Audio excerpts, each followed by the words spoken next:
Ok, alors on va reprendre la suite du shiur d'hier qui était sur un sujet très particulier, puisqu'on est toujours dans les inyanim de méditation Kabbalah. Donc, on avait vu un yichud spécial, qui est un yichud qui a été dévoilé et révélé par le Ramchal, qui s'appelle le yichud Hagan,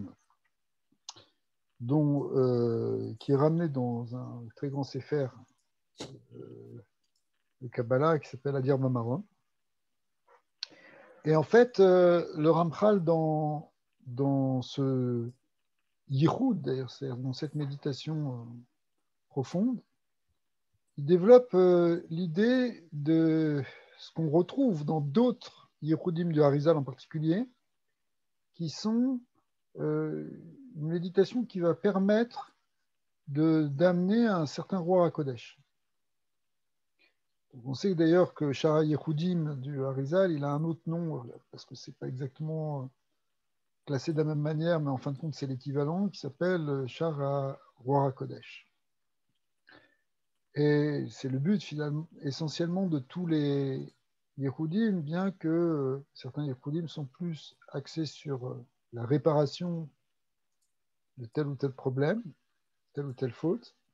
Mais il y a aussi un certain nombre de Yehudim, ce n'est pas la majorité, enfin non, en tout cas, qui sont orientés sur la notion de connaissance profonde.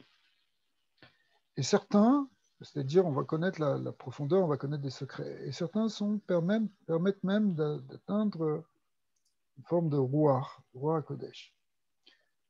Cependant, cette notion de roi Kodesh, elle ne va pas sans certains risques. Bon, alors on peut comprendre d'ailleurs au niveau humain de se dire voilà, on risque de tomber si on tombe dans le Yetzirah, etc., ça peut être encore pire.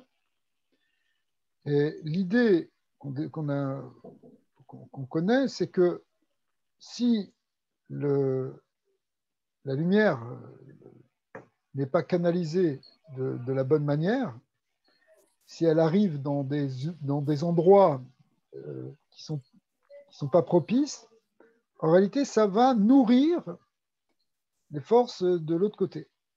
C'est pour ça que c'est important, si vous voulez, que toutes ces méditations elles soient dans la Kedusha, elles soient avec Hirat Shamayim, avec Avat Hashem, avec Bitul, avec Vekut, Shem Tikkuna Shrina, pour que ces Yehudim ne soient pas quelque chose qui soit au contraire une sorte de Nézek.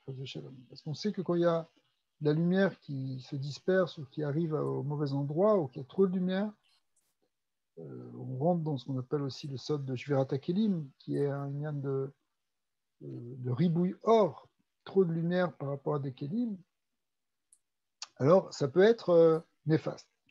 Mais cependant, une fois que ces précautions ont été définies, en réalité, si on rentre bien dedans, c'est quelque chose qui est la chose la plus profonde même de toute la Avodat Hashem, cette notion de Yehudi. C'est connecter intérieurement et profondément avec, on pourrait dire, avec la dimension divine qu'il y a dans la Torah, la connaissance profonde des versets qui sont porteurs justement de cette lumière, de cette connaissance intime avec Hachem, cette connaissance qui va nous toucher à l'intérieur, eh bien, c'est finalement une des finalités de l'étude de la Torah. C'est que la Torah ne soit pas simplement quelque chose qui touche notre intellect, mais aussi qui éclaire notre neshama, qui éclaire notre être entier, qui nous fasse prendre conscience justement de l'unité divine, que c'est Hachem qui est le maître du monde, que c'est lui qui dirige le monde, qui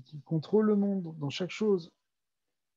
Ça va faire en même temps grandir notre émouna, ça va faire grandir notre asaga. Et cette asaga, elle n'est pas simplement pour dire qu'on connaît plus de choses, évidemment, elle est justement pour arriver au véritable date, qui est le date et Hachem, c'est la connaissance d'Hachem.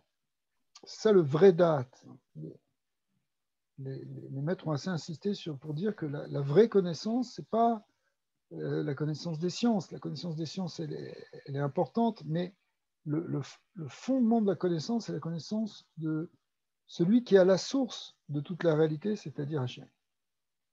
Alors que dans la science, on connaît les manifestations, on connaît ce qui se passe dans le monde physique, on essaie d'analyser, on essaie de déterminer, d'en tirer des lois, de faire des prévisions, mais on s'occupe des phénomènes essentiellement. Alors que dans la vraie connaissance, la vraie science, le vrai Da'at, le Da'at Hashem, le Da'at Elyon, Da'at Tartar, enfin la notion de Da'at, il y a une connaissance d'Hachem. Et les Yehudim, ils sont là pour ça, pour arriver à nous connecter avec Kadosh Baruch Hu et recevoir cette connaissance, faire un avec cette connaissance. Alors, un des Yehudim, c'est ce que le Ramchal a appelé Yehud Hagan. Pourquoi Yehud Hagan? Parce que il fait référence au Gan Eden. Le Gan Eden étant en fait un lieu qui est kadosh, qui est préservé, et dans lequel il y a un avir au sens, on va dire, il y a un air, il y a l'air du Gan Eden, il y a un éther dans ce Gan Eden qui lorsqu'il est perçu, il a l'avantage de pas avoir, de pas être pris par les vicissitudes de Olam Hazé. Et donc, la lumière qui va se révéler dedans, elle est intacte. Et la manière, en fait, ce qu'on voit dans ce Yehoud, c'est qu'il y a une manière de connecter avec cet espace. Alors, il faut y connecter spirituellement. Comme dit le Baal Shem Tov, on se trouve à l'endroit où on pense être. C'est-à-dire que si on est spirituellement, enfin, si on médite sur un endroit, en fait, c'est là-bas qu'on est. Bien sûr, notre corps, il peut être là, mais c'est qui nous? C'est qui moi? C'est qui vit? En fait, c'est notre Neshama. Donc, si notre Neshama se projette dans un endroit, elle est dans cet endroit. Et donc, il y a une idée d'aller chercher ici quelque chose dans ce havir du Gan Eden, un havir qui, comme on l'a vu plusieurs fois, havir, c'est ce qui contient en même temps le or, puisque havir, ça se décompose entre or et yud, le or étant le côté justement lumineux, chesed, et le yud étant la contraction, le keli, qui permet à cette lumière en même temps d'être portée par ce havir. Et on va chercher cette lumière là-bas et on va la ramener dans ce monde-ci. Mais pour la ramener dans ce monde-ci, le fait qu'on est allé la chercher là-bas, hein, c'est ça qui fait qu'elle ne va pas être prise par des forces négatives. Il n'y aura pas de achizata, il n'y aura pas non plus de nezek. Donc l'idée, c'était d'aller chercher dans le sadé. Donc le Ramchal avait repris l'image qui est donnée dans le Zohar, dans le Harizal sur la notion de sadé, qui est le lieu finalement de la Malchut, où la Shrina se trouve. Et en même temps, c'est dans ce champ qu'on va trouver la porte qui va nous connecter avec le Gan Eden. Alors, on peut prendre Kepchuto, le fait d'aller dans un champ, ça c'est pas faux. C'est sûr que ça existe. Et pourquoi pas? Et au contraire, c'est un très très bon endroit pour aller méditer, de partir dans la nature, en particulier de partir dans un champ, mais enfin de partir dans la nature, surtout au printemps.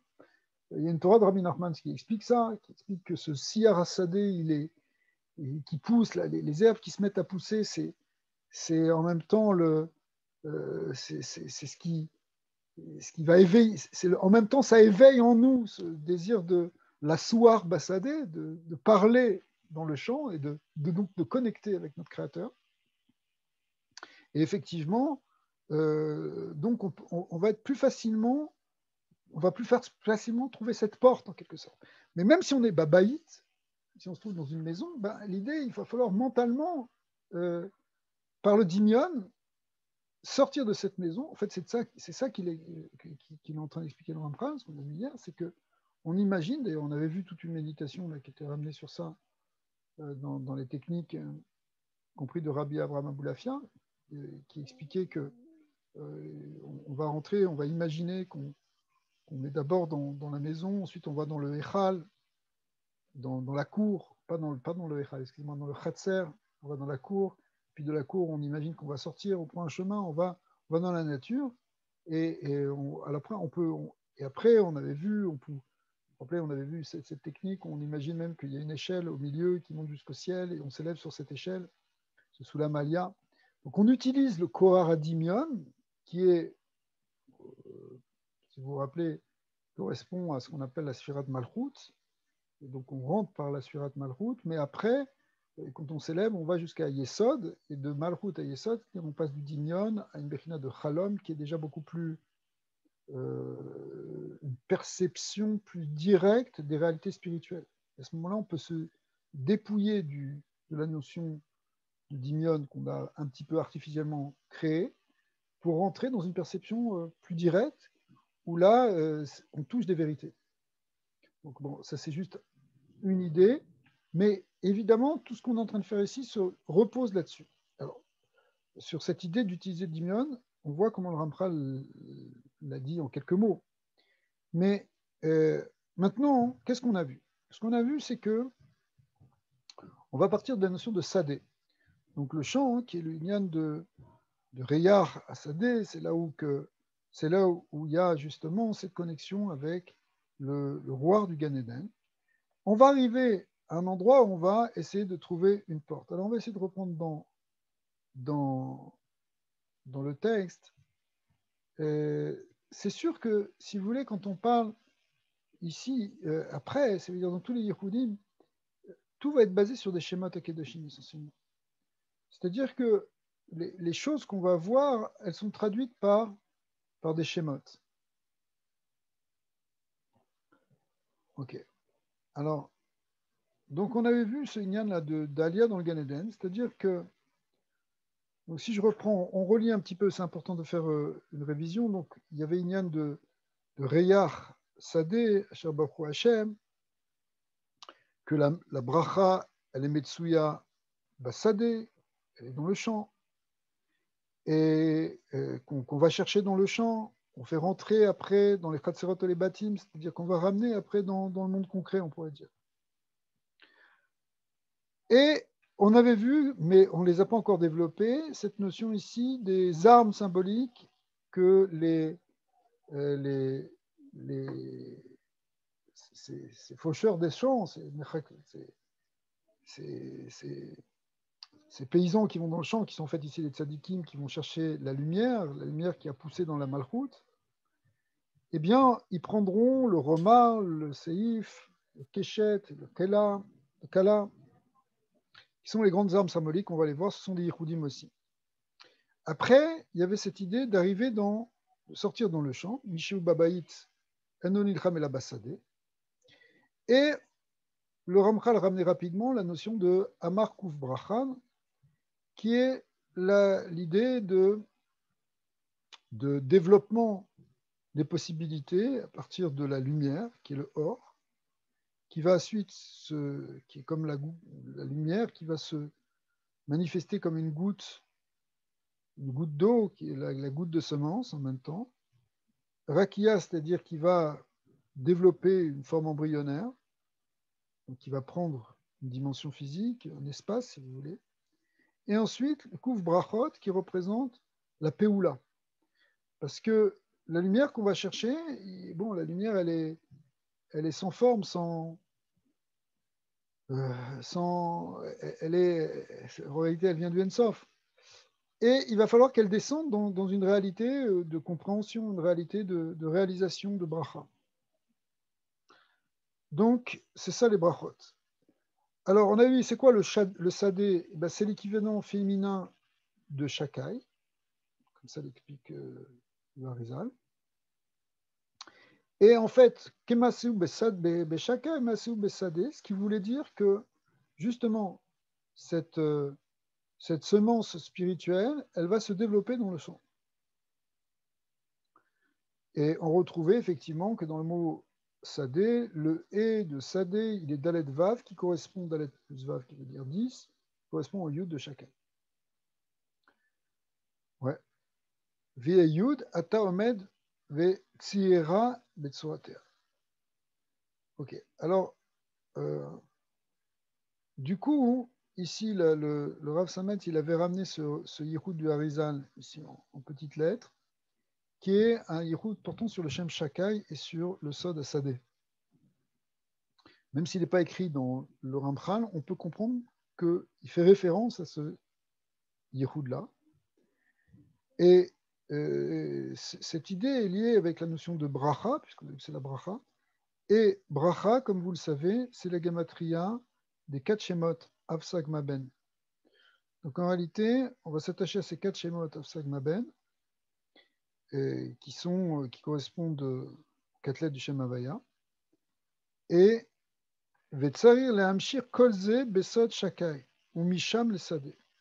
Donc en fait, c'est comme si ces 4 schémas-là, ils se retrouvent dans Shakai, qui est l'union de Yesod, qui ensuite le donne à la Malchut. Et donc, ça va donner, si vous voulez, ce sadé là dont on est en train de parler, c'est un sadé qui porte toute la bracha du Shem Havaya. Ok. Ensuite, ce qu'on a vu, c'est la notion de ce ketz. Ketzeo shel Gan Eden mamshicho limkomo. Donc, il faut aller en quelque sorte toucher l'extrémité du Gan Eden. L'extrémité du Gan Eden, elle se situe dans ce monde. C'est là qu'on va pouvoir rentrer dans le Gan Eden. C'est la porte la plus extérieure du Gan Eden qui se situe justement au milieu de ce champ, si vous voulez, symboliquement. Alors, là, l'idée, c'est de trouver en fait une porte. Une porte, ça veut dire quoi? C'est ce qui va ça va être une méditation sur un shem qui va être lié avec cette notion de porte et qui va nous faire passer dans cet autre plan, dans ce plan spirituel. On va ressentir après ça le Havir du Gan Eden. Donc, c'est des mots, on n'a pas tellement habitué à parler de cette manière parce qu'on parle ici d'expérience spirituelle. Donc, c'est quelque chose qui est très intérieur. Mais c'est arriver à méditer de telle sorte que on va pouvoir rentrer justement dans ce plan édénique. Alors, c'est basé sur l'idée de Ketz, parce que le Ketz du Gan Eden, Ketzeu chez le Gan Eden, eh bien, si on prend 3 fois le Shem Adnout, qui fait 65, on arrivait à Ketzé, qui fait 195. D'accord? Alors, c'est-à-dire que le Shem Adnout, vous savez que ça correspond au Inyan de la Malchut. Et la Malchut, ça veut dire quoi la Malchut? Ça veut dire justement ce qui est le Ketz, ce qui est le bout, la dernière des séphirotes. Donc c'est aussi, par rapport au Gan Eden, ça va être l'extrémité. Le mot Ketz, qui veut dire l'extrémité, eh bien, l'extrémité du Gan Eden, elle va se trouver à travers le Shem Adnout. Shem Adnout, mais en même temps, ce qui va permettre d'ouvrir ce Shem Adnout, c'est quelque chose de supérieur, qui est le Shem Havaya. Et donc, si on avait pris 3 Shem Adnout, qui vont représenter les portes, on va voir comment. Ce qui va permettre d'ouvrir les portes, ce sera le Shem Havaya. Et d'ailleurs, toujours, à chaque fois qu'on est Meshalev, le Shem Havaya avec le Shem Adnout, Zemamshir Shefa, ça amène un Shefa. Ici, ce qu'on voyait dans ce Yehoud, c'est que on avait Shlosha Havayot qui faisait 78, et donc on avait 78 qui venaient pour ouvrir ces portes, c'est les 3 Shem Havaya, et selon il y avait un remède dans le mot Az Lechem Sheharim. Je ne sais pas si c'est Harim ou Sheharim, bon, on va dire comme ça, Sheharim. Donc il y a un lien entre le Lechem qui va ouvrir les portes, c'est peut-être Sheharim, mais ok. Et ça, hein, c'est Bekematria. Hein.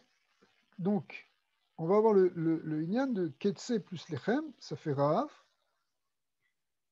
Imakolel. Et en même temps, tout ça, ces 3 Shemot Havaya, on pourrait les voir aussi comme étant ceux qui véhiculent la force du Chesed, la lumière de Chesed ici. Et donc, on va les écrire sous forme de Havaya Bemiloui Yudin. Yudke Vavke avec des Yudin, ce qui fait à chaque fois 72. Gematria Chesed. Donc c'est l'ordre de Chesed qui va en même temps amener cette ouverture. Donc on va implorer en même temps, si vous voulez, dans ce Yiroud, la bonté divine, pour pouvoir connecter, pour pouvoir sentir, percevoir quelque chose de cette lumière du Gan Eden. Comment ça fonctionnait au niveau de la Gematria? 3 fois Chesed, ça fait 216, ce qu'on appelle Rayo. Et si on fait Rayo plus Rahav, puisqu'on était arrivé à Rahav, qui était en même temps le Ketse plus le Lechem, eh bien, on arrive au Gematria de Pétar. Pétar, Patar, qui veut dire ouvrir. Et c'est ce qui fait que c'est Patar, Shebaem Naasim Adanut, Adni, pardon, chez la Ketseu Agan, chez Harim. Donc en fait, ça fait un pétard, une ouverture, une porte, Vem, Petuchim, et elle s'ouvre. Pitrouli, Besod, Pitrouli, Share, Tzedek, Avoba, Modeka. Donc en fait, je répète, le principe il est le suivant. On va imaginer qu'on est dans un champ, on va aller dans un champ. On va fermer les yeux. On va chercher le point de contact avec le Gan Eden, qu'on appelle le Ketz du Gan Eden. Pour ça, on va méditer sur 3 schémas de notes. Ces 3 schémas de notes qui font les Gematria de Ketze, l'extrémité du Gan Eden. Maintenant, pour trouver la porte, dans ce Ketze, il va falloir méditer sur le schéma Havaya qui va venir s'ajouter à cela. Mais ce schéma Havaya, il va se développer aussi dans sa forme de Chesed. Ça veut dire qu'il faut retrouver un schéma Havaya et implorer la miséricorde divine et son Chesed gratuit, sa bonté, pour que ça forme des portes, qu'on puisse trouver des portes, qu'il y ait une ouverture. Quand on dit trouver des portes, ce n'est pas forcément qu'on va imaginer des portes, mais on va trouver une ouverture, une connexion intérieure avec ce plan de la réalité qui est la réalité du Gan Eden. Et à ce moment-là, ça va s'ouvrir. Ça, c'est contenu dans ce passouk de David Ameller du Hallel qui dit Pitrouli Sharet Sedek. Donc ici, le Yiroud, il était écrit sous forme de schéma. Donc on a les 3 schémas d'Anout, les 3 schémas Havaya, qui deviennent aussi 3 schémas Havaya Bemilou Yudi, et qui finalement font le mot Pétar. Le Sod Pitrouli Sharet Sedek. Maintenant, ces Shlosha Sheharim, on peut même les imaginer. On peut les imaginer au niveau même par le travail de l'imagination. Comment elles vont être? Elles vont de la manière suivante. En fait, c'est une porte centrale avec 2 petites portes sur le côté, comme on voit ça dans certains palais où il y a une porte principale et des petites portes sur les côtés. Echad be'emtsa ushne pashpashim. Pashpashim étant justement ces petites portes. Echad l'imino ve'echad l'ismolo. Une à droite et une à gauche. Alors, vous savez qu'encore une fois, bon, on parle de Shemot et de Tiot. Donc, quand on avait dit qu'il y avait 3 schémas de notes qui étaient là, qui vont en fait être la base de ces portes, puisque ces portes, elles vont se révéler lorsqu'on va ajouter le schéma Havaya, mais en réalité, la porte elle-même, c'est le schéma de notes. Si on compte bien, il y a 3 schémas de notes, donc 3 fois 4, 12 lettres. Donc ici, on reprend ces 12 lettres, et ces 12 lettres, elles correspondent à qui? Aux 12 shvatim. C'est les 12 portes de connexion. Vous savez qu'il y a eu aussi 12 canaux lors de la traversée de la mer, qui représentent les 12 ponts qui relient le ciel et la terre, qui relient Tiferet et Malchut, qui relient avec le plan supérieur. Donc c'est pour ça qu'il y a 12 lettres, comme les 12 shvatim. Le char Agadol, Kolelam Be'emtsa. En réalité, le grand char, il inclut déjà les 12. C'est pourquoi? Parce qu'il correspond à ce qu'on appelle un Shem Adnout Malé. C'est quoi un Shem Adnout Malé? C'est-à-dire qu'on écrit le Shem Adnout de manière déployée, donc ça devient Aleph, Dalet, Nun, Yud, et comme vous pouvez le constater, il y a 12 lettres. Donc la porte centrale, c'est un grand Shem Adanout, c'est la porte du Gan Eden,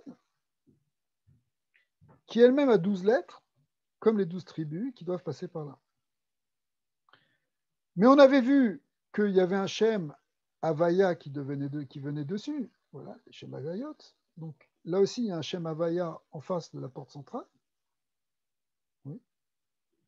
Havaya Kenegdo. Ve'alav ou Omer, Ze Hachar Lachem. Lachem, c'est quoi ici? C'est le Shem Havaya. Donc le char, c'est le Shem Adnout, les 12 lettres du Shem Adnout ici, qui est un char Lachem, parce qu'en face du Shem Adnout, il y avait un Shem Yudke Vavke. D'accord?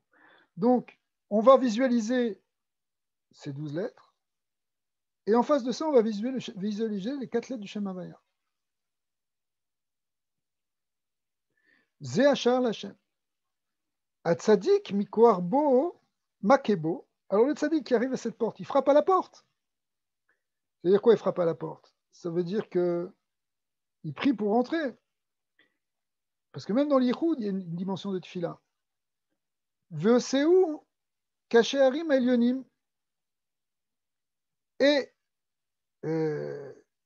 il va les faire comme ce qu'on appelle les Sharim Elyonim. C'est quoi les Sharim Elyonim?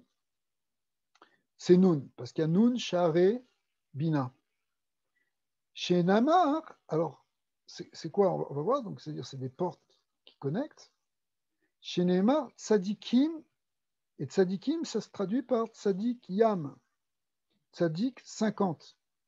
Yam, c'est 50. Tzadikim, Yud même, ça fait 50. Donc c'est le Tzadik, c'est nous en réalité, le côté Tzadik étant nous.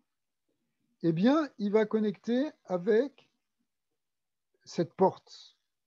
Il frappe à la porte, Yavo Ubo, et il va rentrer dedans. Tzadikim Yavo Ubo. Donc ici c'est écrit Keshe Nimshechu Ele le Makom Araoui. Donc quand on va rentrer dans les endroits qu'il faut, vous savez le Ftoar Otam, donc quand on va arriver au bon endroit, vous savez le Ftoar Otam, ou Pti Khatam Bekoar Shem Havaya Shiu Apoter Sharim. Donc en face du char qui est constitué de ces 12 lettres, le Shem Adnout, ce qui ouvre la porte, c'est le Shem Havaya. Le Shem Adnout, il est féminin, il est passif. Le Shem Havaya, il est masculin, il est actif. C'est lui qui fait l'ouverture. Le Shem Adnout, c'est la porte. Le Shem Havaya, c'est ce qui crée l'ouverture par la porte. Donc, Atzadik Makebo ve'ose ki sharim elyonim nun ki bekor hayesod naase ashar nun sharim. Donc le tzadik qui est Bechinat Yesod en même temps. C'est Assurat Yesod. Et là, on retrouve ce qu'on avait dit sur le Shem Shakai. D'accord? Eh bien, c'est lui qui va faire que ce Nun Shari, il va dévoiler ce Nun Sharim Tzadikim Yavoubo, c'est-à-dire les Esod Achar Lachem Tzadikim Yavoubo. Ok. Juste pour expliquer, ce qui permet d'être Mechaber, Havaya et Adanout, de manière générale. Ce qui unifie Tiferet et Malchut, le masculin et le féminin, Zevian Pin Venugva, c'est toujours une Bechinat Yesod. Le Yesod, c'est ça qui fait le Chibour. Donc, ici, il faut éveiller la force de Yesod pour activer cette porte, pour qu'il y ait ce Chibour Havaya Adnout, et que, du coup, il y a un Shefa qui passe, c'est-à-dire qu'on puisse rentrer dans, ici, ça revient au même, rentrer dans cette porte. Ça crée une porte, ça crée une connexion. La symbolique de la porte, si vous voulez, c'est ce qui fait passer d'un plan à l'autre. Hein? Et regardez dans les portes de nos maisons, on met une mezouza parce que quand on passe d'un plan à l'autre, par exemple du Reshut Yachid au Reshut Rabin, on embrasse la mezouza, d'ailleurs le Rambam dit qu'on l'embrasse, mais même si on l'embrasse pas, en tout cas, il y a la mezouza qui est ce yud du Yesod, qui est le shakai, si vous voulez. C'est pour ça qu'il y a écrit Shaddai sur la mezouza, parce que c'est Bechina, c'est Yesod, c'est lui qui permet en réalité l'ouverture de la porte. On a dit tout à l'heure, ce qui ouvre la porte, c'est le Shem Havaya. Mais en réalité, s'il n'y a pas le Yesod qui est maqué, qui permet cette connexion entre le Shem Havaya et le Shem Adnout, c'est ça la Haka ici, c'est cette connexion. Bechina Zivug, la Haka, Zivug de Haka. Eh bien, s'il n'y a pas ça, ça ne s'ouvre pas. Donc le Yesod, c'est à la fois le Tzadik, c'est-à-dire nous-mêmes, entre guillemets, mais en même temps, il faut éveiller ce Kohar-là pour faire ce Chibo. Et à ce moment-là, bien la porte s'ouvre, la porte se révèle, et le Sod, il est dans Tzadikim, qui est Tzadik Yam, Yam voulant dire porte, ici encore, puisque ça veut dire 50. Et à ce moment-là, Yavo-Ubo, on peut rentrer. Et on va rentrer dans le Gan Eden, en fait. Et on va rentrer dans le Gan Eden Tarton, dans le Gan Eden, dans le premier plan du Gan Eden. Mais après ça, on va s'élever dans les niveaux, puisqu'on parle de Gan Eden Tarton, ensuite Gan Eden Elion, mais comme c'est expliqué dans les Sfarim, qu'en réalité, il y a une infinité de degrés. Il y a tout un Sulam Alia qui fait monter, dans le Zohar, c'est marqué qu'il y a un Hamoud de or, il y a une colonne de lumière par laquelle on peut monter dans tous les échelons du Gan Eden. Ce Hamoud, il se trouve au centre, d'ailleurs. Alors, Nifteru Hasharim, une fois que les portes sont ouvertes, puisque c'est ça qu'on a fait, on vient d'ouvrir la porte du Gan Eden, imaginez. Alors à ce moment-là, Poresh Kenafav Veolé. On va s'envoler dans le havir du Gan Eden.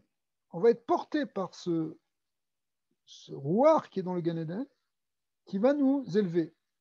Alors, on peut s'imaginer avec des ailes éventuellement, mais le Zohar dit clairement que c'est quoi les ailes? C'est Ahava Veira. Les midotes de Ahava de Ira, c'est ça qui nous fait monter. Donc c'est un moment où il faut redoubler en quelque sorte, quand on arrive et qu'on perçoit ça, redoubler de Ahavat Hashem et de Hirat Hashem, et c'est ça qui va permettre l'ascension. D'où est-ce qu'on apprend ce lien de Kanaf, des ailes? On l'apprend dans la vision de Yeshayahu qui parle des séraphim, Omdi Mima'al Lo Shesh Kenafaim Vechoulé. Vous vous rappelez de ce qu'on avait vu souvent, enfin non, on avait vu ça dans un shiur, quand on avait fait le shiur sur le Shem de Anna Bekoar, que les kavanotes de Anna Bekoar, ce sont des kavanotes qui sont basées sur les 6 ailes de ces anges, justement. Puisque le Shem de Anna Bekoar, ou ce qu'on appelle le Shem Mav, eh bien, c'est le Shem qui va permettre la Aliyah. Shem de Gvura, la Gvura étant ce qui permet de monter. Et on a vu qu'il y a Shesh Kenafaim. Est-ce que je vais vous montrer ça sur ce sidou? Voilà. Donc, Anna Bekoar, c'est ce qui est marqué dans tous les sidourim du Rachash. On l'écrit comme ça. Comment ça fonctionne? Anna Bekoar, Gdoulat Imitra, Tetesroura. Et puis après, on va tourner la page pour avoir le deuxième Shem et le troisième Shem, etc. Alors, on va en prendre un. En réalité, vous voyez comment c'est disposé, c'est pas pour rien. C'est disposé de la manière suivante. Il y a comme ça. Alors, quand on dit les deux premiers mots de Anna Bekoar, Beshtaim Yichase Panav. Ça, c'est dans les versets qui suivent, là, les psukim qu'on a lus tout à l'heure de Yeshayahu, hein, qui décrit la Merkava et qui décrit là-bas les séraphim avec leurs 6 ailes. Alors que dans la vision d'Ézéchiel, ce qui est décrit, c'est les chayot avec leurs 4 ailes, ou leurs 4 faces. Mais ici, les séraphim, ils ont 6 ailes. C'est les séraphim de feu. Saraf, c'est feu, et le feu, c'est une de la Gvura, donc c'est aussi ce qui permet de s'élever.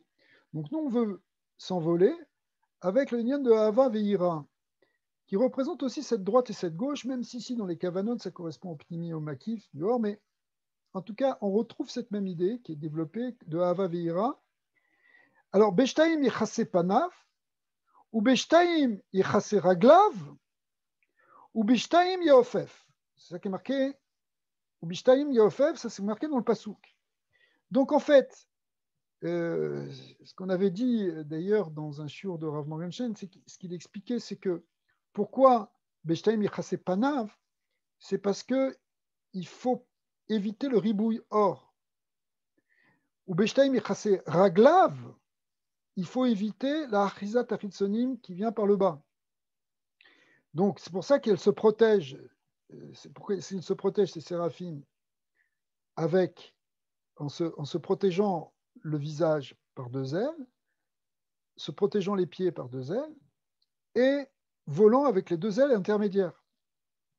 Donc nous aussi, on va faire cet alia, si vous voulez, c'est une yann de Aliyat Aneshama ici maintenant dans le Gan Eden, où on va reprendre ce schéma de Hana Bekoach pour le faire entrer. Alors, comme il y a 6, bon, il y a 6 plus 7, puisqu'après il y a le Bechinat aussi de Malchut, mais de Shavatenu Kabel. Mais ici, donc, on a quoi? On a effectivement cette notion ici de Aliyah, qui va correspondre aussi sur donc Hana Bekoach. Et d'ailleurs, on le retrouve ça aussi dans les Kavanot du Homer. Ça correspond à la Sphira, la première ligne de Hana Bekoach, elle correspond au Chesed. La seconde, Keresten, ça veut dire que c'est le Kabel Rinat, ça correspond à la Gvura.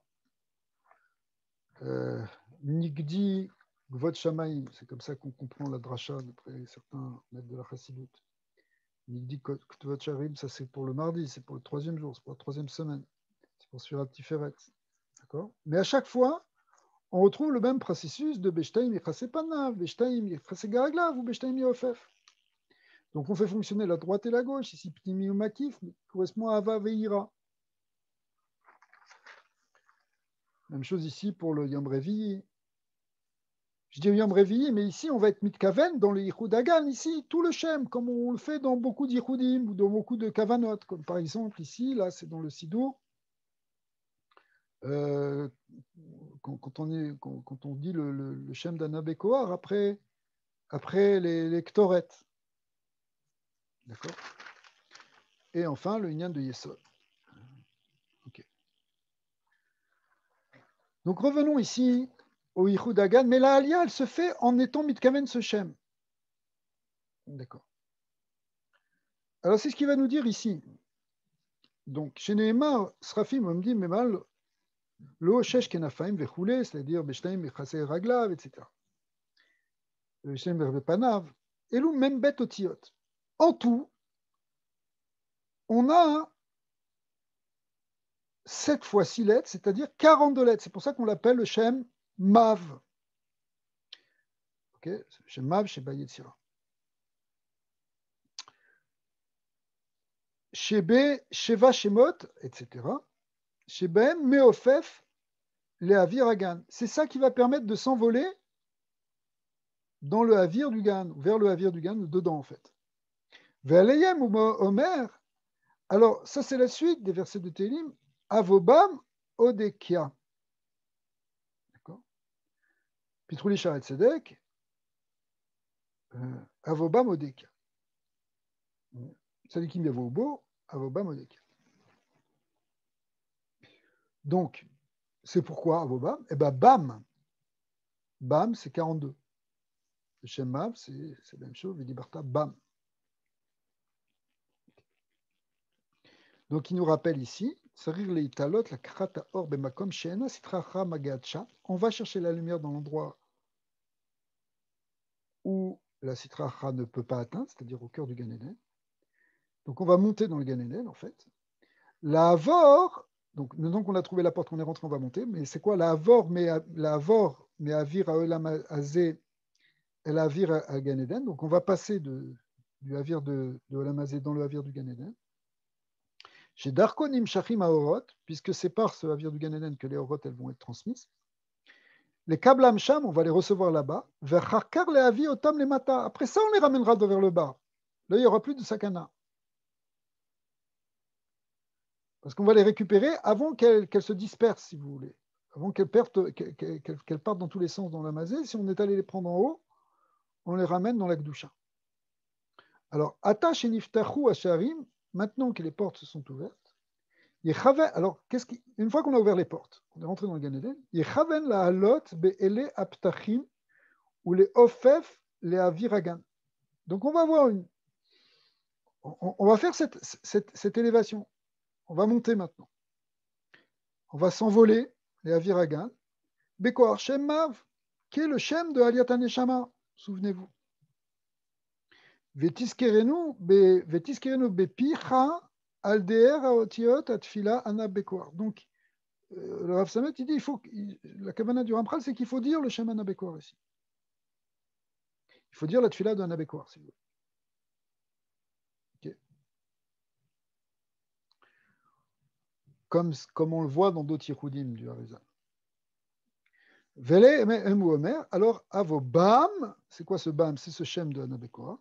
Odekia, qui va nous permettre de louer Dieu, mais on a vu déjà, quand on avait fait l'étude préliminaire, que ça va faire référence à un niveau qui s'appelle Or Yudke. C'est ce qu'on va voir. Donc, Bam, c'est même Bet Otiot de Ana Bekoar. Excusez-moi. Ouais.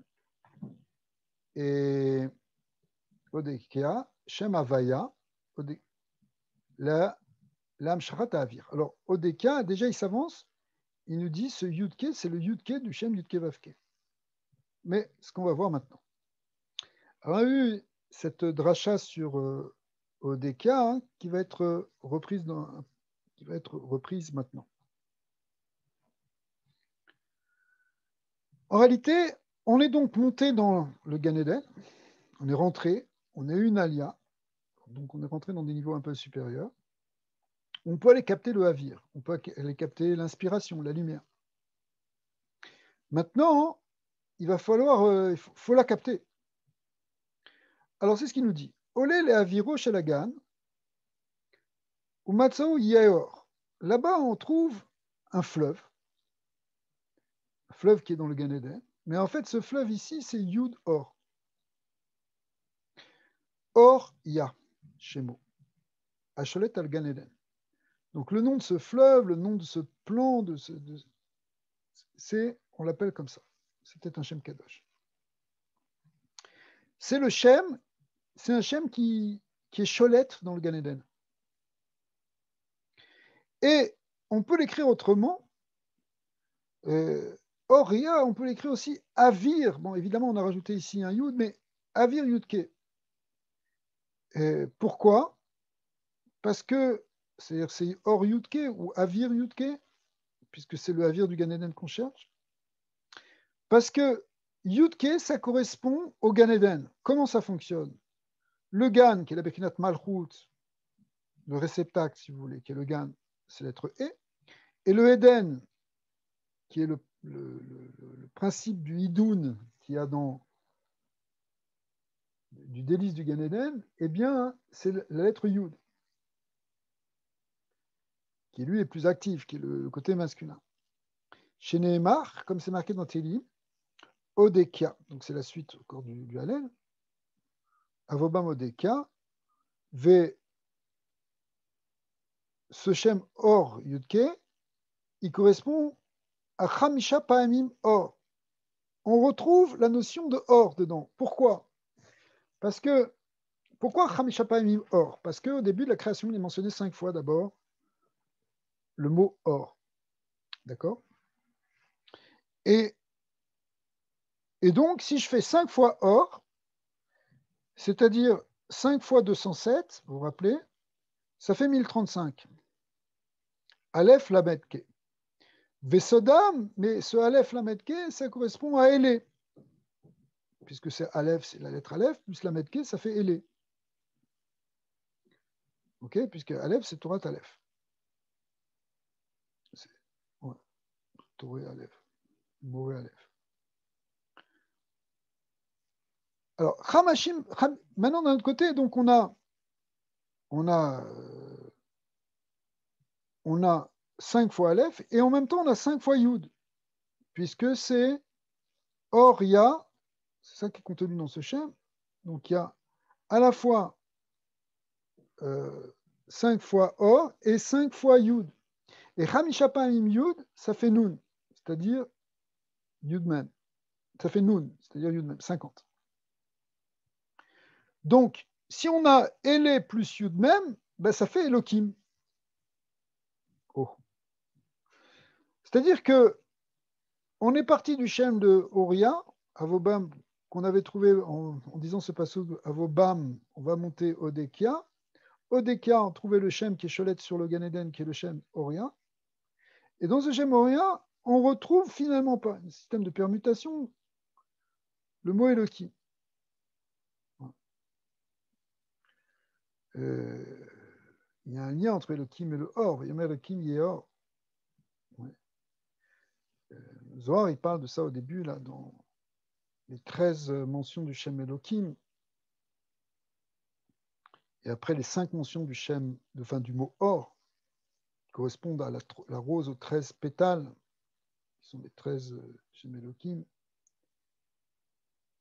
Et en même temps, les 5 sépales, qui sont les 5 mentions du mot Or. Bon, sans s'écarter, hein, on voit que ce mot Or, rien, en réalité, c'est la force divine, c'est Elohim. Veaz, anachalim nimshachim limkomam. Alors, vous avez, on a vu que cette symbolique ici de la lumière, elle est en même temps liée avec la symbolique du fleuve, puisqu'on a dit que c'est une notion de Yeor. Donc, on reprend ça en disant anachalim nimshachim limkomam. C'est-à-dire, en fait, c'est quoi l'idée de fleuve? C'est un fleuve de lumière ici. C'est un fleuve de connaissance. Ça veut dire ce qui permet d'amener d'un endroit à l'autre, ce qui permet de véhiculer justement cette lumière. Et c'est ce qu'on dit quand on dit Kol anachalim olchim el hayam. Eh bien, el hayam, c'est Otiyot Elohim.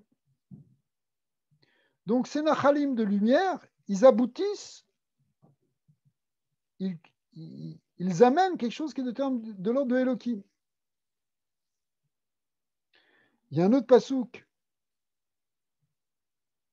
qui est là-bas dans le Chumash qui dit Vet anachalim Arnon. Donc, Arnon aussi, les nachalim, Arnon, le jeu de mots, c'est que ça s'appelle Ornoun.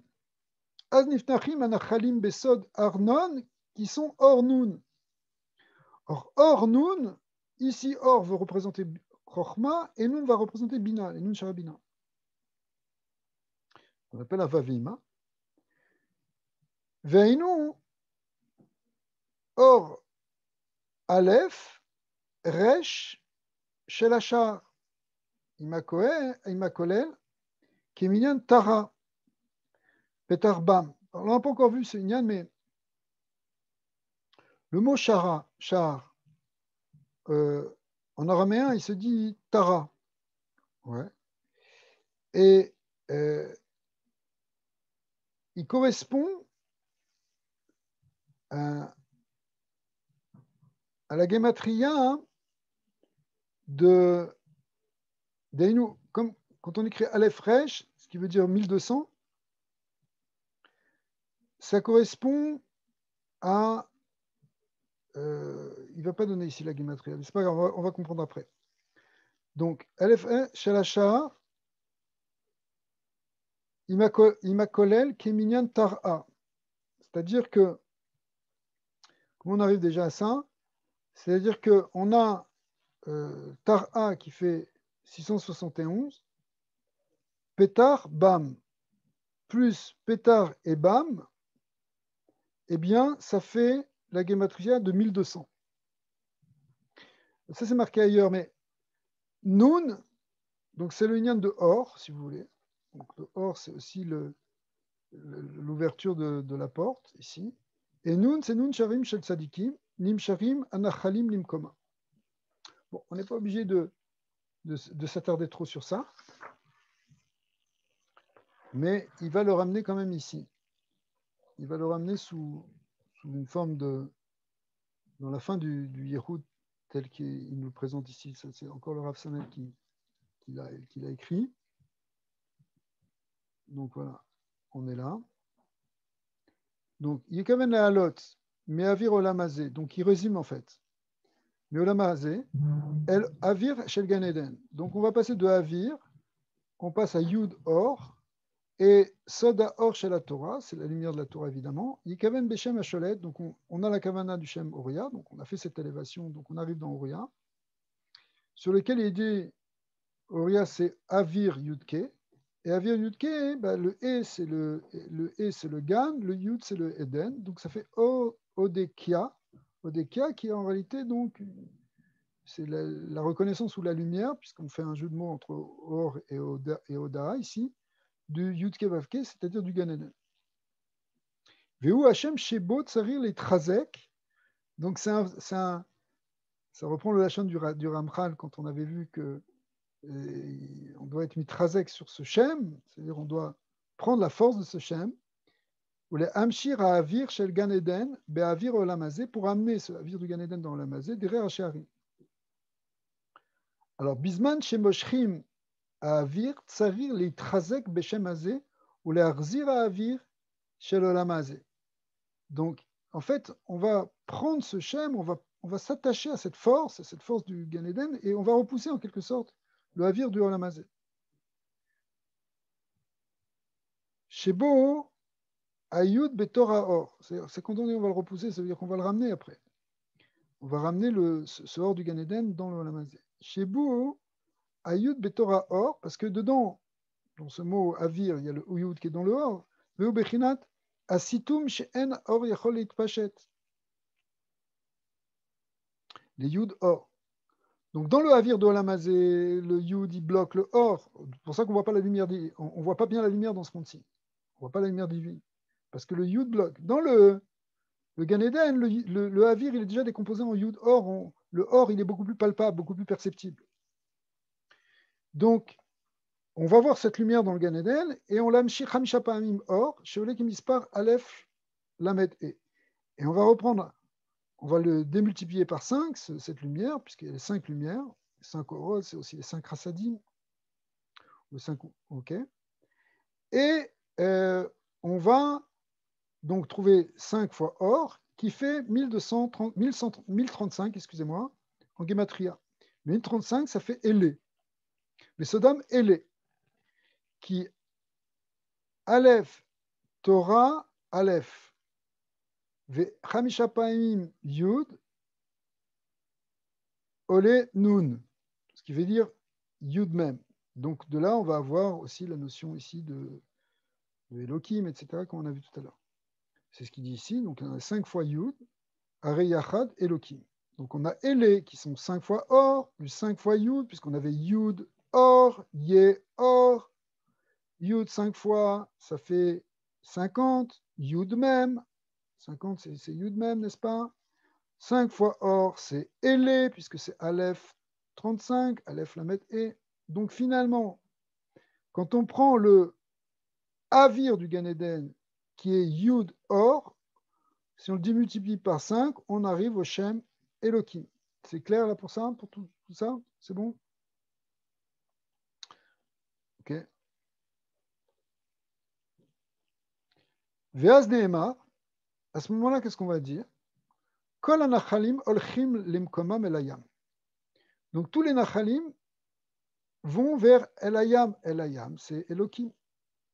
Donc tout ça, tout ce or, finalement, il devient un or de Elohim. Venim shechet ha'ira benachalim besod ve'et anachalim arnon. Et là, c'est ce qu'on a vu juste à la fin, c'est que ces nachalim, ils correspondent à ce qu'on appelle Arnon, qui est Arnoun, qui est Or-Noun. Shez niftachim anachalim besod Arnon, c'est-à-dire Or-Noun, Ava ve'ima. Aïnou, or ou R, or, ça fait LF Resh, 1200. Shel Zachar. Ouais. Alors, Ima Kolel Keminyan Tara, Petar, Bam, en tout, c'est-à-dire, ça correspond à nous, ça fait quoi? En tout, ça fait 1200. Okay, ce qu'il disait. Ensuite, on avait dit Nun, c'est Nun Sharim Shel Tzadikim, Nimshachim Anachalim Limkomam, Ve'achokma Arbe Nimshechet Be'adam Mikor Itpashtut Avir Ganenen. Et ça, c'est ça qui va développer la chokma. Ça va faire rentrer de la chokma, de la connaissance, de la profondeur. Hors de chokma. C'est ça qu'on va aller chercher dans ce Gan Eden.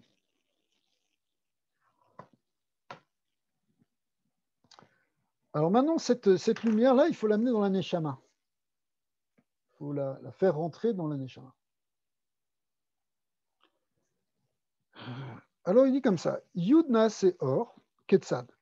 On a dit, il y a un Yud, ce Yud, il produit le Or, Yud Or. Mais comment ça fonctionne? Or Veotiotav, si on prend Or plus les lettres, Or ça fait 207, n'est-ce pas? Plus 3 lettres, ça fait 210. Resh Yud. Alors, quand on est arrivé à Resh Yud, on retrouve donc une expression du mot Or. Beofenze, Yud Pshuta, Asara, donc Yud c'est 10. Mais Nimelet, si on la remplit, c'est-à-dire qu'on l'écrit sous forme de Yud Vav Dalet, eh bien, ça fait plus 10, ça fait 20, n'est-ce pas? Reu Yud Vav Dalet, Vegam Make Beatzmo. Maintenant, ce Yud Vav Dalet, c'est comme s'il y a la lettre Pashut qui est Yud, qui va frapper, c'est-à-dire qui va multiplier son Milouï, qui est Vav Dalet. C'est-à-dire qu'on va avoir 10 fois Yud fois Vav Dalet, c'est-à-dire 10 fois 10. Vav Dalet, c'est 10. Aremea, c'est ce qu'on appelle la Hakaha du Shem Yud, enfin de la lettre Yud par elle-même. C'est le Yud qui frappe, qui multiplie le Vav Dalet. 10 fois 10, 100. Et, ok. Donc on est arrivé à 100. Maintenant, si on le prend dans l'autre sens, c'est le Vav Dalet qui multiplie le Yud. Comme ça, comme on le voit souvent dans les Yichudim, que on va multiplier le Yud par le Vav Dalet et le Vav Dalet par le Yud. Donc on a à nouveau Mea. Ima Yud Atzmo, Areolim Kulam, Yachad, Begimitra Gri.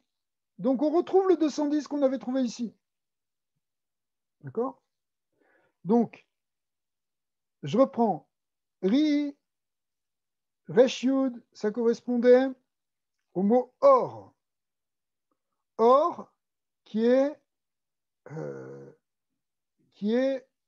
207 plus 3. Mais de l'autre côté, on a travaillé aussi à Ri, à Resh Yud, en partant de la lettre Yud. La lettre Yud qui se décompose et qui se multiplie par elle-même, on retombe la gematria de 210. Donc ça veut dire que le Yud est équivalent au Or. D'accord? Et c'est ce qu'il nous a dit, Yud Naase Or. C'est-à-dire que le Yud, on l'a multiplié, démultiplié, on retombe sur la gematria du mot Or. Resh Yud. Kiminyan Or, Mshotiot.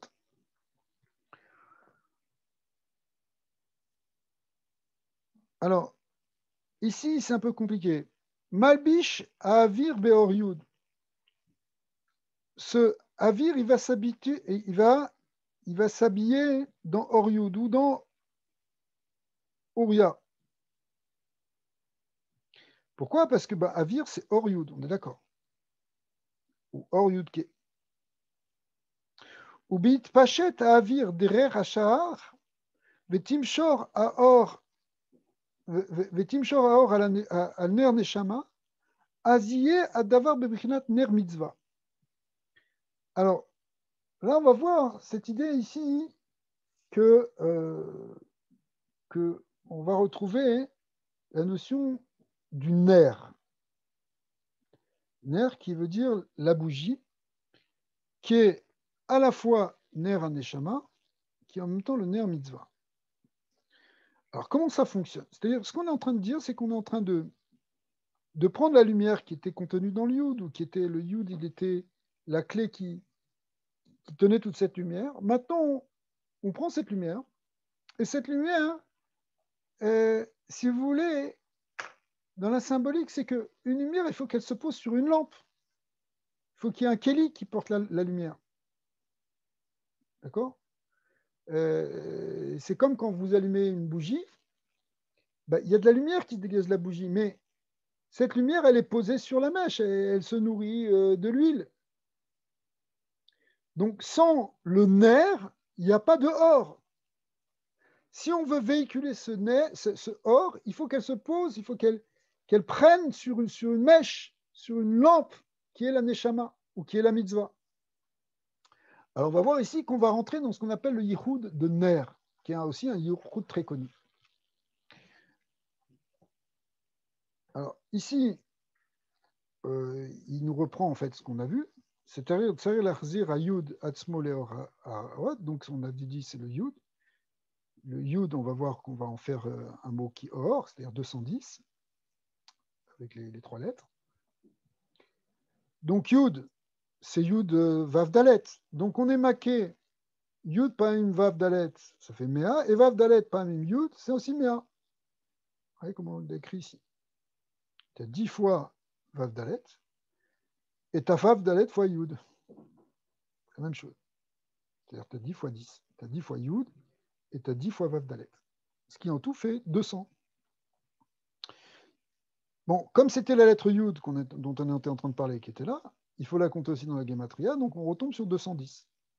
Qui est la gematria de or, quand le or, on l'écrit sous forme de 207 plus 3. Alors, Malbish à Avir Beor Yud, donc ce Avir, il s'habille dans le Yud, ce or, il s'habille dans le Yud. Au Beit Pashtout à Avir, Derer Hashear, Imacher à Or. Donc, quand le Avir, maintenant, il est Beit Pachet dans le Shear, il va porter cette lumière, et la lumière, elle va être transmise, mais elle doit être transmise sur quelque chose. Al ner des Shama, Besot Shlosha Yichudim. Voilà, ça c'est ce qu'on appelle le Yichud ner. C'est quoi le Yichud ner? C'est très connu. C'est Havaya Eke, Havaya Elohim, Havaya Adnout. En tout, ça fait 250. D'accord? Ok, donc c'est ça le ner mitzvah, c'est le ner neshama.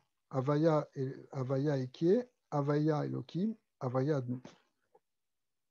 Vesodam ner, mais ner en même temps, c'est les otiotes de Nefesh Ruach. Ouais. C'est-à-dire, en réalité, le Nefesh Ruach, c'est la lampe et la mèche qui permettent à la Neshama, au hors de la Neshama, de se poser. Vous avez compris? Ve'aor ou un Neshama. Anim Shechet, Veshore Aleyem. Ça, c'est très, très connu aussi, mais c'est très important de comprendre ça. Nefesh Ruach, on va l'expliquer un plus à un niveau avoda pour comprendre. Comment tu développes ton corps de Nefesh? Par les mitzvot. Les mitzvot, elles développent le corps du Nefesh. Comment tu développes le corps du roi? Par le limoud. C'est le roi Memalela. C'est le limoud à Torah, le roi de la Torah. Donc si tu fais Torah au mitzvot, tu permets au hors de la Neshama, qui vient de Pnimiut, de Hitbonenut, pardon, de Bina, Hitbonenut, de Iyun, de compréhension plus profonde, de se poser, qui est c'est le hors de la Neshama. Le hors de la Neshama, il a besoin du nerf, qui est le Nefesh Ruach. D'accord? Donc, c'est vrai que tu allais chercher un or dans le Gan Eden, mais il faut que tu le poses maintenant sur ton Nefesh Ruach. Or de la Neshama. Il faut qu'il se pose, il rentre dans la Neshama, c'est un or qui est plein de... Il faut que tu le poses dans le nerf. Alors après, il dit deux drachim, l'amshir et la vaor. Tu veux amener la lumière sur toi, tu as deux manières. Alors que chez Adam et Tatsmo, la Hagan, donc quand tu te fais monter dans le Gan Eden, unit la flèche be mitzvah, et que tu t'habilles dans une mitzvah, yesh te drachim lahamshir elav eurot achorma. Et c'est là que le yichud il va se diviser en deux yichudim en fait. Soit ce qu'on appelle le derer hayira, l'achnia sitracha begvurot milchamot. Donc on va voir ça aussi dans cette partie du yichud, les armes symboliques dont on a parlé tout à l'heure. Ou bien l'autre derer, c'est derer ahava. Donc ça, ce sera la suite dans le yichud. C'est que tu as deux manières maintenant de fonctionner. Soit tu fais fonctionner la ira, soit tu fais fonctionner la hava. Bon, nous, on avait rajouté tout à l'heure un peu que cette idée d'alia, c'est toujours avec les shnei gadfin, les deux ailes qui sont hava et ira. Mais après, pour être mamshir, tu as un derer klali qui est plus un derer de ira ou un derer klali qui est plus un derer de hava. Donc le union de hava, c'est un union de dvekut. Vous, les davek bedvekut gadol bemeorot. Comme ça qu'il fallait expliquer le Ramchal. Ou les hamshir bederer chesed aorot elav. C'est amener le chesed par l'amour, par la hava, par la dvekut. On va amener cette lumière sur soi. Donc soit par la ira, en repoussant les forces du mal, avec des yichudim qui visent à tuer le serpent et à briser la sitra achara, soit par le derer de la hava, qui est une de dvekut, dans l'or. Vezet sarir lifror, les filles azmani, vatikunim. Et dans dire Bamarom, le Ramchal dit que suivant les moments, il faut plus utiliser le côté de la ira, d'autres, il faut utiliser plus le côté de la hava. Alors vous allez me dire dans quel moment, on verra. Il y a des moments où c'est plus facile de faire une milchama, d'autres on n'est pas capable, et c'est plus facile de faire de la hava. En réalité, c'est comme ça qu'il le présente. C'est-à-dire que le derer à hava, c'est quand on sent qu'on n'est pas en mesure de faire une milchama, par contre, on peut se rapprocher d'Hachem et chercher sa hava. Ok. Donc maintenant, la première partie, enfin, qui va venir, la première branche qui va venir ensuite, ça va être ce qu'on appelle le derer Aïra. Alors, à ne pas confondre avec le Yichud Aïra. Le Yichud Aïra, il est ramené à la fin de la Dirba Maron. C'est un autre Yichud qui est basé sur autre chose, qu'on fera peut-être après, et qui est un Yichud extrêmement profond, plus compliqué d'ailleurs à comprendre. Mais ici, on est quand même toujours dans ce qu'on appelle le Yichud Agan, mais dans le Derer Aïra du Yichud Agan. Alors, il te dit, c'est Besot Milchemet Mitzvah. Donc, c'est une Milchemet Mitzvah, mais évidemment, ici, ça va être pris dans un plan, dans une symbolique plus intérieure.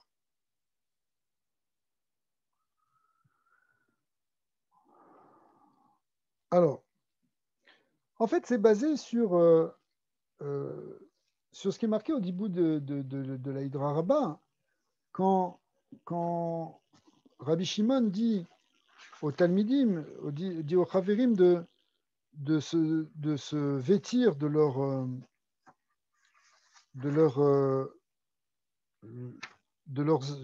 parure de soldats, qui est évidemment tout à fait symbolique.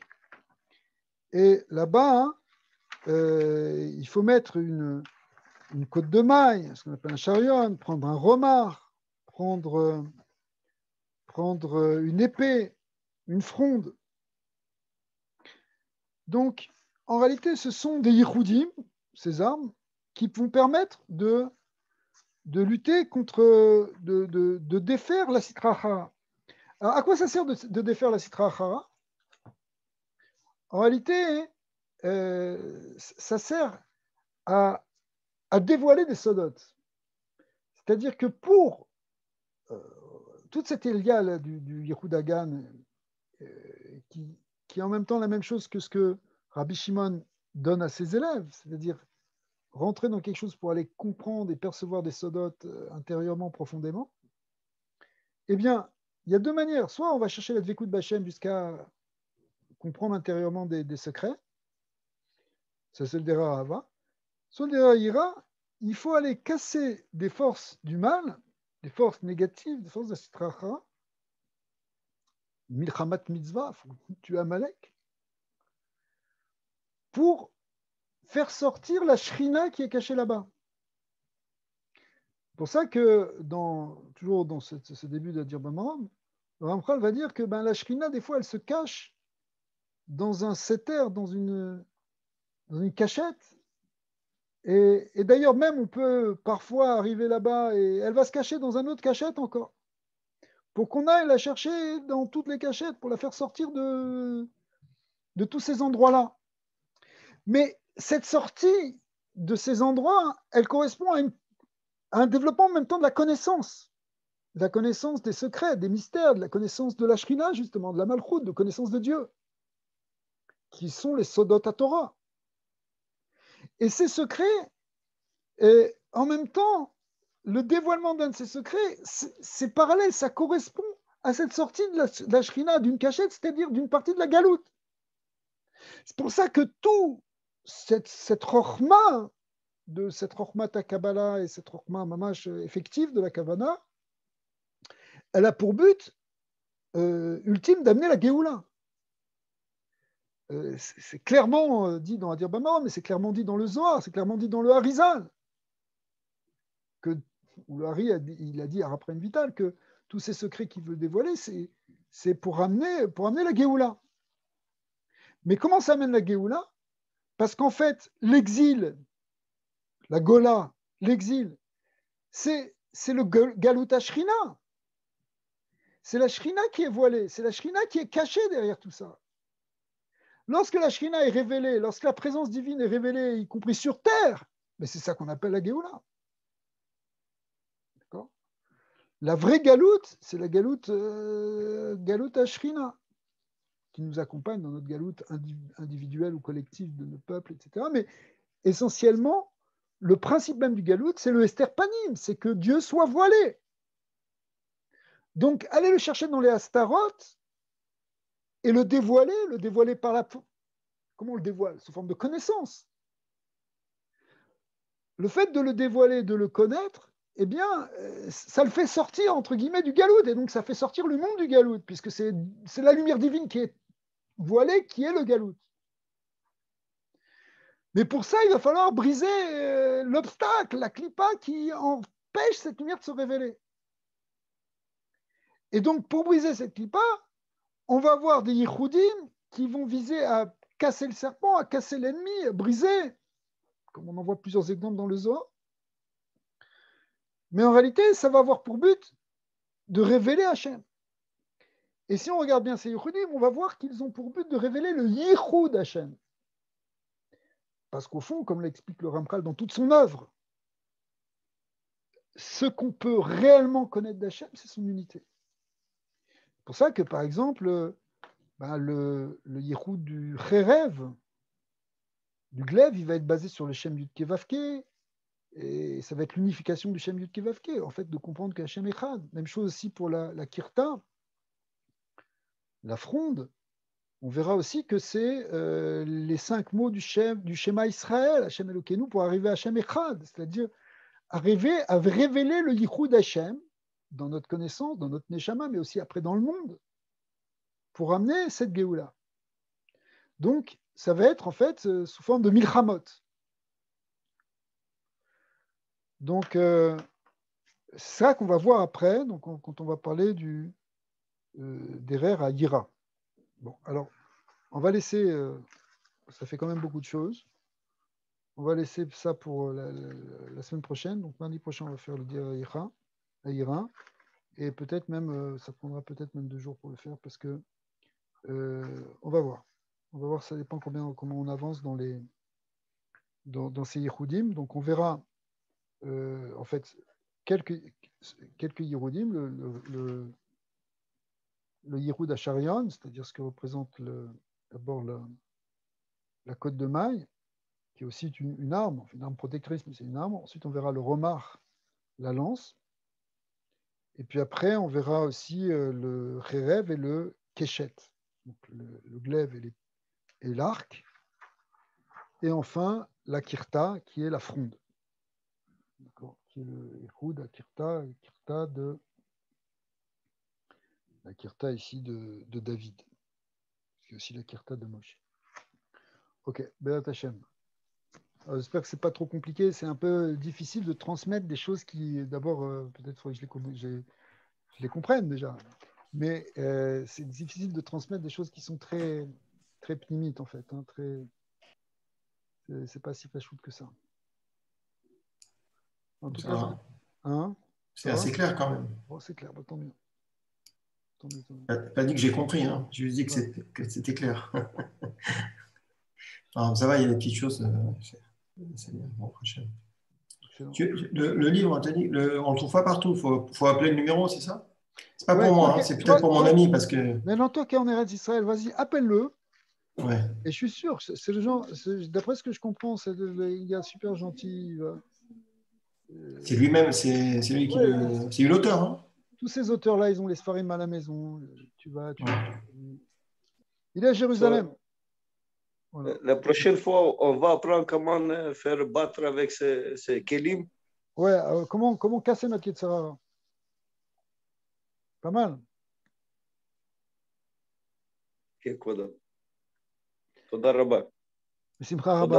Merci. Avec les amis. Okay, merci beaucoup. Que Dieu vous bénisse. Allez, merci Daniel. Merci. Une très bonne journée. Avec plaisir. Ça mène à une bracha, begashmiut, beruchniut. Amen. La pnimiut des sodot, elle amène beaucoup, beaucoup de bienfaits, beaucoup d'yeshuot. On ne sait pas à quel point c'est même shir des brachot, même si c'est des choses qui sont un peu trop élevées pour nous, bien sûr. Et encore, vous savez, c'est pas si élevé que ça pour nous. C'est simplement qu'on n'est pas éduqué à méditer. On ne fait pas. Merci, Yitzhak. On n'est pas habitué à rentrer dans ça, mais parce que bon, on a plus habitué au nerf, nefesh, ruach, c'est-à-dire Torah, mitzvot, étudie et pratique. Mais il y a d'autres choses. Il n'y a pas que nerf, il n'y a pas que nefesh, ruach, il y a aussi neshama, il y a aussi chaya. Là, on est dans des nians de chaya, même yechida. Nian de méditation profonde. En fait, ce que les Mekoubalim appellent Nachi. Nachi, c'est-à-dire Neshama, Chaya, Yechida. Il y a Nar, Nachi. Nar, c'est Ner, c'est Nefesh Ruach, et Nachi, c'est Neshama, Chaya, Yechida, qui sont les Shosha Rishonot, qui étaient Chokma Bina. Donc, toute cette partie des Sodot, elle parle de ces niveaux supérieurs. Alors, on n'est pas tout à fait habitué, mais en réalité, c'est fondamental. Marizal nous a dit c'est ça qui va amener la Géoula, le Baal Shem Tov aussi. En tout cas, ça amène beaucoup de brachot. Ça amène beaucoup de brachot.